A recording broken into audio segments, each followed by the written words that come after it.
Ladies and gentlemen, mesdames et messieurs, damas y caballeros, and everyone in between. It is with great pleasure that we present to you tonight the infamous Fossil of the Day Award. Let me get a boo.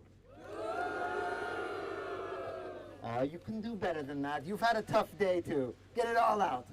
Can we get a boo? Thank you. That was better.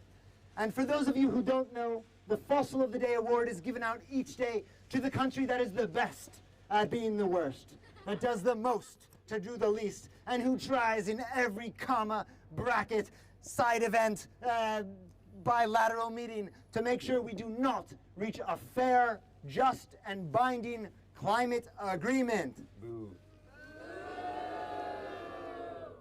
And it's with great pleasure tonight that we present the award today. But first, join us please in singing the Fossil of the Day anthem, a song which dates back to time immemorial, before any of you even knew what a cop was, resuscitated from the archives of history. Will you please join with me in singing today? Let's get warmed up, everybody. Yeah? Ready? We're feeling good? How are we doing? Can we have the song sheet? Is this? Perfect. Come a bit closer. You know, don't be afraid. Okay. So, everybody, are we ready? Yes. Maestro, if you please. Of the day, fossil of the day. Who is bad? Who is worse? Fossil of the day. All the hate, all the blame. Fossil of the day.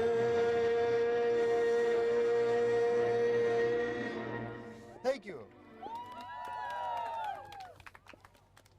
And tonight, as most nights, we have a very special award to give out today. Because we need to remember that for all of the meetings we've been in, there's also space outside the meetings that is very important too. Because at COPs, it's not just what happens inside the meetings, it's what happens outside. As some of you who probably haven't even been to a meeting yet probably know. There's a lot of other things going on.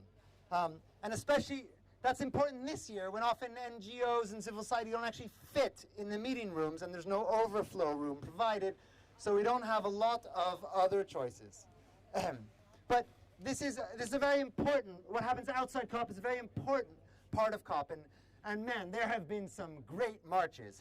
Have you guys ever been to any of the big COP marches that tend to happen in the middle weekend? I mean, in Copenhagen, we marched for hours. It was freezing. In Cancun, we marched until the police set up that giant wall that we couldn't get through. And in Madrid, there were 500,000 people on the street. In Katowice, there were maybe that many cops. And in Paris, there was a mass nonviolent direct action with thousands of people risking arrest for climate justice. In Lima, there was a giant march, but no one seemed to tell the police, so there were no roads closed. So we were just kind of walking through traffic, which was, we stopped cars, but I don't know if we reduced the emissions, because they didn't turn off. And in Durban, we saw some of the best singing and dancing that I've ever seen in a march in my whole life. And even in Marrakesh, there was enough civil society space to have not just one march, but we could still have the counter march of the one side that kind of was against the other side that organized the main march. So there was plenty of space this year. So I'm really looking forward to the big march this year. Anybody know where it's going to be? Yes. What? Oh, there's. Oh. Oh, okay. Okay, I guess. Okay. But maybe we can go do something over there in the middle of the desert where no one will see us. Maybe that's where it's going to be? I don't know. And those marches are important because we have to let off some steam after these intense days of COPs. They can be tough. And especially this one is very tough, unless you're trying to lose weight. And then it's actually a really great COP. Between all the kilometers we're walking back and forth, and the fact that when you stand on line to buy lunch, by the time you get there, it's dinner. So you get 2 meals instead of one. Which is very helpful because that allows you to save money, which you'll need after your hotel's fee got raised for the 3rd time. So it's very useful to be cutting corners. Which is why today was great that there was a 50% discount on some of the food. Did you guys see that? Did you make it to the line, to the front of the line to get it? But then you sort of wonder if it's 3 times more expensive as it should be and a half off. What's the discount really? And especially, a great benefit here is, all the water fountains are empty, which is fantastic because think of the hours we save by not having to wait on those lines for bathrooms. And especially you ladies, I understand, like, with great sympathy what you're going through when you're standing on those lines. Because, let's be honest here, peeing is a basic human right enshrined in the UN. Well, okay, maybe not, but it could be and should be. So, ladies, if you rise up, we will rise up with you.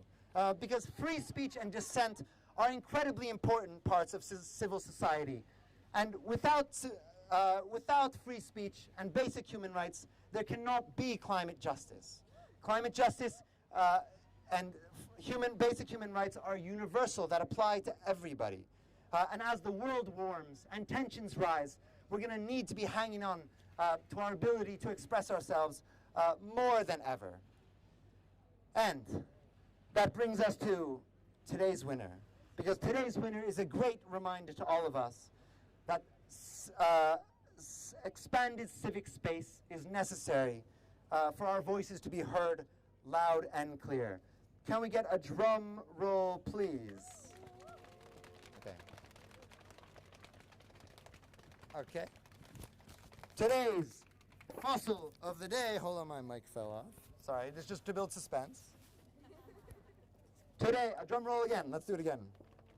Today's fossil. Today's fossil of the day award goes to Egypt. Okay. Thank you very much. Here, you can hold this for a second, please. Okay.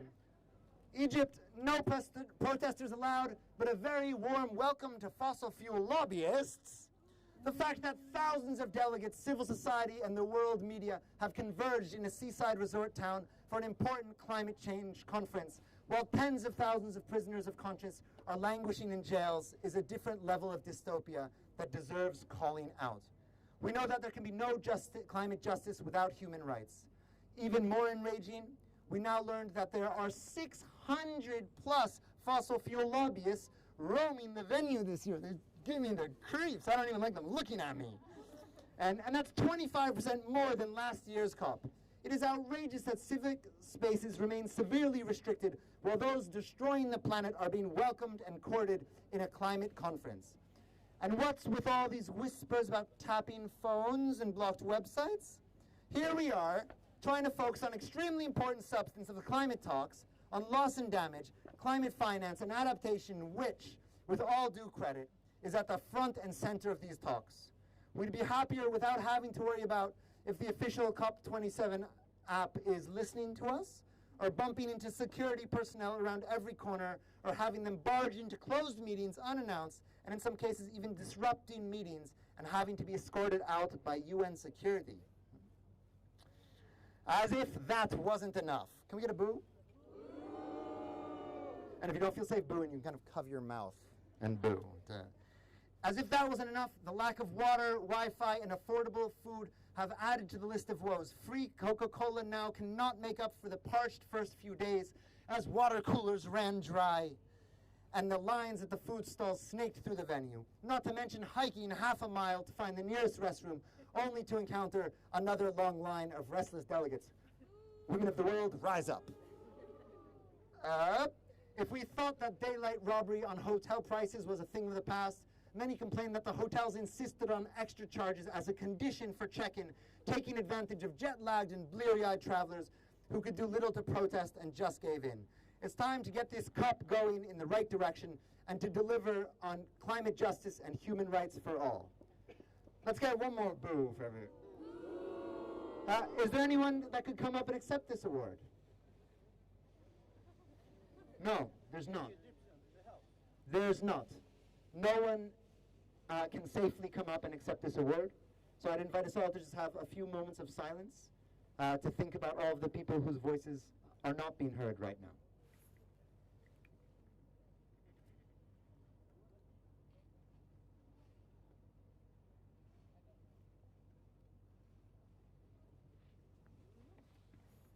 Okay, did everyone reflect enough?